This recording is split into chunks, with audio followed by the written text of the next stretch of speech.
कि कल है तीज, जिसको हमारे यहाँ गणगौर तीज कहते हैं। शंकर और पार्वती 16 दिन तक तैयार हुए थे और तैयार होने के बाद शिव और पार्वती शिव महापुराण के यजमान बनकर जा रहे थे। तो कल का दिन है वो।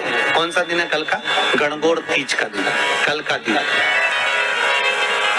चैत्र के महीने में जो शुक्ल पक्ष की तीज आती है, वो चैत्री नवरात्रि में जो तीज की तिथि होती है, उस दिन शंकर और पार्वती शिव महापुराण के यजमान बनकर कथा सुनने के लिए गए थे। 16 दिन तक पार्वती और शंकर का श्रृंगार होता है। उसमें से आज का दिन सिंधारा दूज का होता है। क्यों सिंधारा दूज कहते हैं? सिंधारा दूज का मतलब क्या है? क्यों हिंदू धर्म में सिंधारा दूज मनाई जाती है? किस लिए? आज पूरे भारत की भूमि पर कई माताएं हाथ में मेहंदियां लगाती हैं, चूड़ियां पहनती हैं, सुंदर चुनरी पहनती हैं, मां ब्रह्मचारिणी का पूजन करती हैं, माता का आराधना करती हैं। सिंधारा दूज, उसका कारण केवल इतना सा है। सिंधारा दूज का मतलब यह होता है कि चंचुला देवी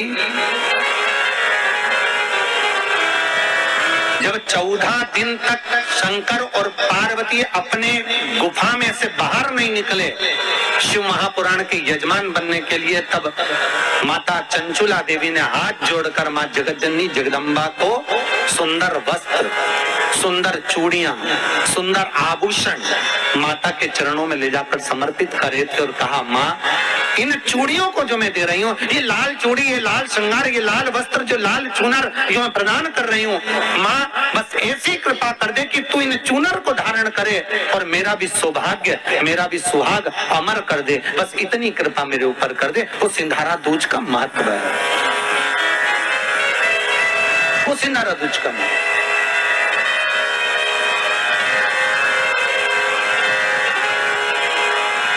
आज भारत की भूमि की सभी माताओं को सिंधारा दूज का बहुत बहुत बधाई। माता पार्वती, गणगौर महारानी, ब्रह्मचारिणी महारानी, माँ जगतजननी आपके सुहाग को अखंड सौभाग्यवती बनाए, यही भगवान से प्रार्थना। जैसे चंचुला देवी ने माता पार्वती से निवेदन करा था, आप भी एक भाव से निवेदन करें, हे माँ, हे दया कर, आप कृपा।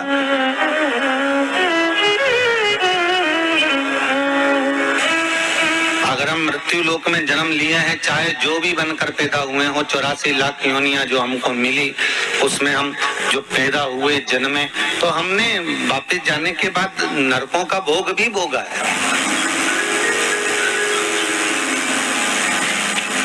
और हो सकता है कि वो नरकों का भोग भोगते भोगते जब हम थक गए हों, तो भगवान से ही हमने प्रार्थना कर ली हो कि प्रभु अब तो क्षमा करो और एक काम करो कि अब हमको वापस मृत्यु लोक में जन्म दे दो, बाकी का बचा कुचा वहां पर भोग लेंगे। हम भी अपने प्राणों को त्यागने के बाद जब हम पहुंचे भगवान के दरबार में, हमने पहुंचकर भोग भोगा, हमने नरकों का भी भोग भोगा, हमने स्वर्ग का भी भोग भोगा।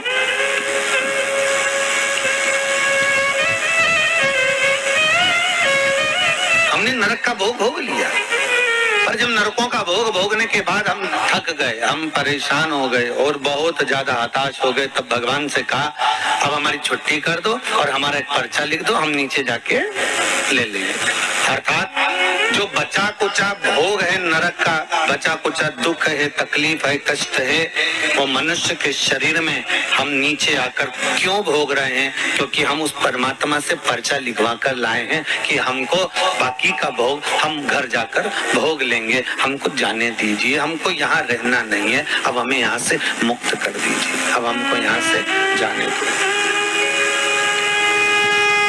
यहाँ सुख का भान नहीं हो रहा, अब हमें जाने दीजिए। बस यही जीवन है, दुख और सुख मानव के जीवन के पहलू हैं। और संसार सागर में अगर उसने जन्म लिया है, संसार सागर में अगर वो आया है, संसार सागर में अगर उसका जन्म हुआ है, तो संसार सागर में जन्म लेने के बाद उसको सुख और दुख का भान तो करना ही पड़ेगा, सुख और दुख का स्मरण तो करना ही पड़ेगा।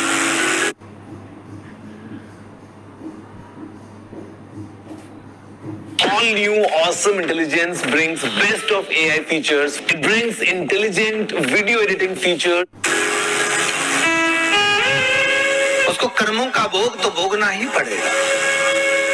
इसलिए हम बार बार कहते हैं कि मत बुरे कर्म कर बंदे वरना पछताएगा, भगवान की आंखों से तू बच नहीं पाएगा, तू बच नहीं पाएगा।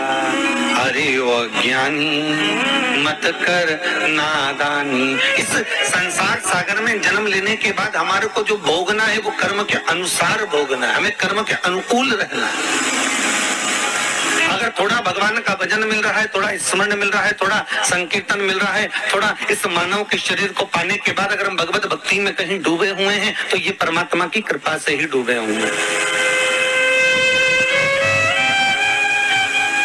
परमात्मा की दया से ही डूबे हुए हैं। और वो परमात्मा की कृपा, परमात्मा की दया सुख का मूल स्थापित करने वाली, सुख मूल को देने वाली। देखिए झाड़ू जो बनाई जाती है ना, वो स्वतः ही कचरा है। उस कचरे को साफ करने के लिए झाड़ू में बंधन होना जरूरी है। अगर वो बंधन होगा तो वो कचरा साफ करती रहेगी। उसी तरह संसार सागर में आने के बाद परमात्मा का बंधन इस मानव देह के साथ होना जरूरी है, इस आत्मा के साथ होना जरूरी है। जब ये मानव के साथ में, मानव देह के साथ में, इस आत्मा के साथ में परमात्मा का बंधन होगा तो उस बंधन से वो संसार के काम, लोभ, विषय, आसक्ति, तृष्णा के कचरे को साफ कर सकता है। उस बंधन का होना जरूरी है।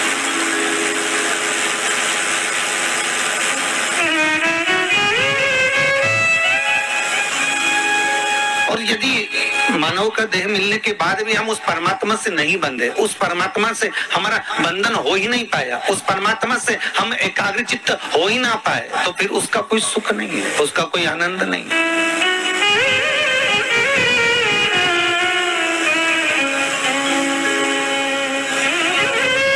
बंधन ये परमात्मा का है। जैसे आप रोज गंगा नहाने नहीं जा सकते, आप रोज सरयू का स्नान करने नहीं जा सकते, आप रोज छिपरा का स्नान करने नहीं जा सकते, आप रोज प्रतिदिन कहीं मंदाकिनी का स्नान करने नहीं जा सकते, तो हमारे हिंदू धर्म में रीति बना दी कि गले में तुलसी की माला पहन लो, रुद्राक्ष की माला पहन लो। तो क्या तुलसी और रुद्राक्ष पहनने से होगा क्या? तो हमारे यहाँ शास्त्र वर्णन करता है कि हम गले में जब तुलसी की माला धारण करते हैं, हम गले में जब रुद्राक्ष की माला धारण करते हैं, एक लोटा भरा हुआ पानी भी अगर हमने अपने शरीर पर डाला तो वो तुलसी और रुद्राक्ष से होकर जब इस श्री विग्रह पर, जब इस शरीर पर जाता है, वो पानी तुलसी का लगा हुआ, वो रुद्राक्ष का लगा हुआ जल जब इस शरीर पर जाएगा तो हमें गंगा, यमुना, सरयू, सरस्वती सबके स्नान का पुण्य एक साथ प्राप्त हो जाएगा। मात्र उस जल का स्पर्श हो जाने पर, तुलसी के जल का, रुद्राक्ष के जल का मात्र अपने ऊपर सिंचन ही हो जाने पर वो फल की अनुभूति हो जाती है,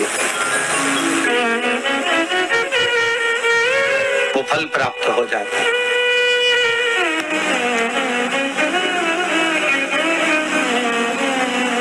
क्यों ना पहने? आप में से हम विचार करें, जितने लोग टीवी चैनल के माध्यम से कथा सुन रहे हैं,